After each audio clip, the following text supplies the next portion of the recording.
Hi friends, வாங்க பீஸா செய்யலாமா? அதுக்கு 1/4 கிலோ அளவுக்கு மைதா மாவு வந்து எடுத்துட்டு அதில் 1.5 ஸ்பூன் அளவுக்கு ஈஸ்ட் வந்து சேர்த்துப்போம். இப்போ 2 ஸ்பூன் அளவுக்கு ஒயிட் சுகர் வந்து சேர்த்துட்டு 2 ஸ்பூன் அளவுக்கு பட்டர் வந்து சேர்த்துக்கலாம். இது வந்து பசும்பால் வாங்குவோம்ல, அந்த கடையில் வாங்குகிற பட்டர் தான்.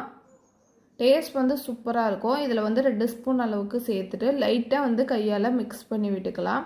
இப்போ கொஞ்சம் கொஞ்சமாக வந்து தண்ணி சேர்த்து சப்பாத்தி மாவு பதத்துக்கு வந்து பிசைஞ்சிக்கலாம். ஆனால் நல்லா வந்து சாஃப்டாக இருக்கணும்.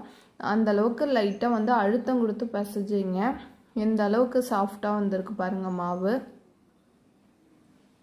இப்போ அப்படியே வச்சு பூஃப் பண்ண வச்சிடலாம். பீஸா சாஸ் வந்து ஆல்ரெடி வந்து ரெடி பண்ணி வச்சுட்டேன். எப்படின்னு தெரியணுன்னா கமெண்ட் பாக்ஸில் கமெண்ட் பண்ணுங்கள், நான் வீடியோவை போஸ்ட் பண்ணுறேன்.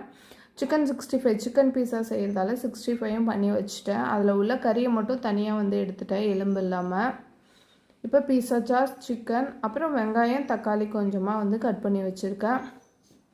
அப்புறம் சீஸும் வந்து எடுத்துட்டேன். இப்போ நம்ம பிசைஞ்சு வச்சுருக்க மாவு வந்து 2ஆக பிரிச்சுட்டு நம்ம வந்து உருட்டிக்கலாம். லைட்டாக வந்து மாவு வந்து தூவி விட்டுட்டு உருட்டிப்போம். ரொம்ப மெலிசாக உருட்டணுங்கிறது அவசியம் இல்லை, கொஞ்சம் மொத்தமாக தான் உருட்டணும். இதுக்கு இதே மாதிரி அடுத்த மாவையும் வந்து உருட்டி எடுத்துக்கலாம். இப்போ ரெண்டுத்தையுமே உருட்டியாச்சு. ஃபோக்கால் லைட்டாக வந்து கொத்தி விட்டுட்டு நம்ம செஞ்சு வச்சுருக்க பீஸா சாஸை வந்து இதில் வந்து அப்ளை பண்ணி விட்டுக்கலாம். ஃபுல்லாக அப்ளை பண்ணிவிட்டு இதில் வெங்காயம், தக்காளி கொஞ்சம் கொஞ்சமாக எடுத்து வந்து வச்சுக்கலாம். உங்களுக்கு வேணும்னா குடமிளகாவும் சேர்த்துக்கலாம். நான் வெங்காயம், தக்காளி மட்டும் தான் சேர்த்துட்டேன்.